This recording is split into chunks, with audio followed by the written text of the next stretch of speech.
Hola, ¿qué tal? Hoy empiezo otro vídeo. Sé que soy un poco pesado, subo cada bastante tiempo, pero lo cierto es que mi tiempo no es infinito. Y hoy vamos a irnos a empezar sin tapujos, sin intro y sin este tipo de rollos. Y vamos allá, comenzamos. Bueno, empezamos comentando que ya se ha jugado la primera ronda, la ida de octavos de final de la Champions. Hemos visto un montón de resultados, ¿no? Generalmente malos para los equipos españoles. Pero, sin embargo, hoy vengo a hablar del Madrid. Vengo a analizar el partido del Madrid de ayer. Un partido que ya ha traído bastante polémica, que ha traído de todo. Y que bueno, lo voy a analizar con vosotros.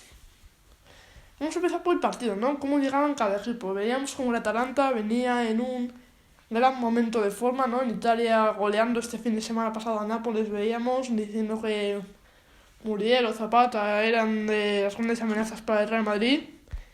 Y a su lado se encontraba un Madrid que estaba muy nervado por las bajas, ¿no? Había varios jugadores de la plantilla, del filial, no sé si eran 7 o 6 jugadores, 9 lesionados. Y la verdad es que era un partido que tenía bastante sensación de que el Madrid podía irse con derrota. Y sin embargo luego pasó lo que pasó. Un Madrid que jugaba con Courtois, en Carvajal, Varane, Nacho, Mendy en la defensa, Casemiro, Kroos, Modric en el centro campo esperado. Y arriba se incluía la sorpresa de la entrada de Isco, ¿no? Que era el falso 9 con el Díaz Zidane en lugar de Mariano, relegado al banquillo. Fue un partido que desde el principio ya empezó a dominar el Madrid sin dejar que el Atalanta llegase mucho al área, pero que definitivamente se rompió en el minuto 18, ¿no? Esa famosa tarjeta roja recibida por el Atalanta que vamos a analizar ahora mismo. A mí, para mi juicio, no entiendo tanta controversia, tantas dudas, tantas quejas. Yo, a ver, puedo llegar a entender que sí, los italianos, los antimadridistas, pueden llegar a entender que pueden estar indignados, porque yo lo comprendo. Comprendo que es una jugada ahí muy dudosa. El árbitro, para él, interpreta que es tarjeta roja. Yo también lo interpretase en un principio, porque al principio parece que Mendy es el último hombre. También hablaremos de Mendy, que hizo un auténtico partidazo. Parece que Mendy es el último hombre y el árbitro entiende que es tarjeta roja. Ahí entramos en interpretaciones. Hay gente que dice que es una tontería, que es un robo. A mi juicio, yo creo que es una jugada que para mí, ahora que lo he visto ya, no me parece tan roja como era al principio, pero que de todos modos se puede sacar. Y que el árbitro, por pitarla, yo creo que el momento tú la ves y al instante decides sacar la tarjeta roja, yo también la habría sacado, sinceramente. Siendo un árbitro imparcial, yo la habría sacado porque a mí en directo me pareció roja clara. Luego la gente diciendo que sería para la banda, no sé qué, pero yo lo veo ahí. No creo que sea un error catastrófico del árbitro.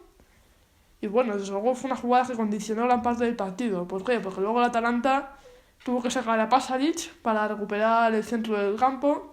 Se fue Zapata, lesionado. Tuvo mala suerte el Atalanta, el cuadro de Gasperini. Y se fue lesionado a Zapata en la media hora del Madrid, que tenía el balón. Pero el Atalanta hizo un partido muy defensivo, ya con uno menos prácticamente todo el partido. No creo que el 0-1, visto cómo se le puso el partido, fuera un resultado horrible. Atacaba el Madrid, ¿no? Vinicius lo intentaba, pero sin mucho éxito. Casemiro, Kroos y Modric, como de costumbre, sosteniendo el centro del campo de maravilla. Y se llegaba al descanso, ¿no? Luego llegaba la segunda mitad, y aunque es cierto que el Madrid empezó con más ansia, tuviendo algunas ocasiones muy claras, como ese tiro de Modric rozando el palo, o Vinicius, que no nos pusieron una repetición de la jugada, pero que para mí era una ocasión manifiesta de gol. Pero lo cierto es que la Atalanta se defendía muy bien, ¿no? Hizo una gran defensa ese día el conjunto italiano y finalmente pues acabó sucumbiendo ante un auténtico golazo de Mendy a falta de 5 minutos para el final. En resumen, ¿con qué me quedo del Madrid? Con el Madrid me quedo el buen partido que hizo, no hizo a ver, no buen partido, pero quiero decir, con lo que tenía, no creo que ha sacado un gran resultado de Italia. Es cierto que con uno más prácticamente todo el partido podía haber sido mayor la goleada, pero teniendo en cuenta las bajas, yo creo que ese Madrid juega como sabe jugar en la vuelta, debería pasar a la eliminatoria sin ningún tipo de problemas. Me quedo con jugadores como Casemiro, otra vez providencial y centrocampista, que se perderá la vuelta por una amarilla que a mi juicio es rigurosa y que luego en una simulación de penalti que podría haber visto la segunda perfectamente. Yo creo que al final es una compensación, desde mi punto de vista, la amarilla y un Casemiro que se perderá la vuelta. También nunca hablar del partido de Nacho, muy solvente, muy bien en el central, y de Varane. La verdad es que Varane tiene fama de que cuando no juega Ramos en Champions no tiene buenas actuaciones, pero ayer estuvo bastante bien. Mendy fue otro de los jugadorazos, vamos, fue el que provocó la tarjeta roja, estuvo muy seguro, hizo un auténtico golazo con la derecha, algo bastante impropio de él. O sea, hemos visto en varios partidos tiros de Mendy con la derecha que directamente se iban a parla, ¿no? Como decirlo de alguna manera, pero se sacó un auténtico golazo. Y por último, quiero hablar de Isco. Isco es un jugador que a mí en estos últimos meses y años no me está gustando. No me está gustando nada, ni su rendimiento, ni su actitud. Pero ayer, la verdad es que me pareció que hizo un partido bastante adecuado, ¿no?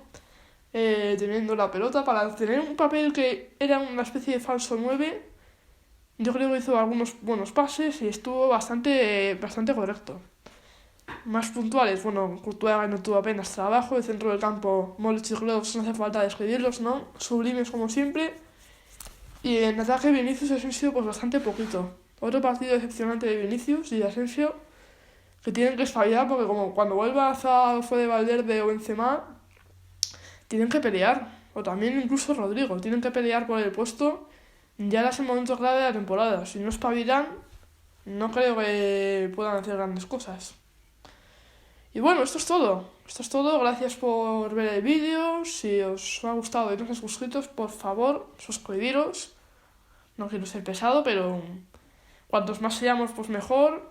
Si tenéis alguna opinión acerca del partido que queráis comentar, dejádmela en los comentarios. Y bueno, si os ha gustado, darle a like y eso. Muchas gracias y hasta el próximo vídeo.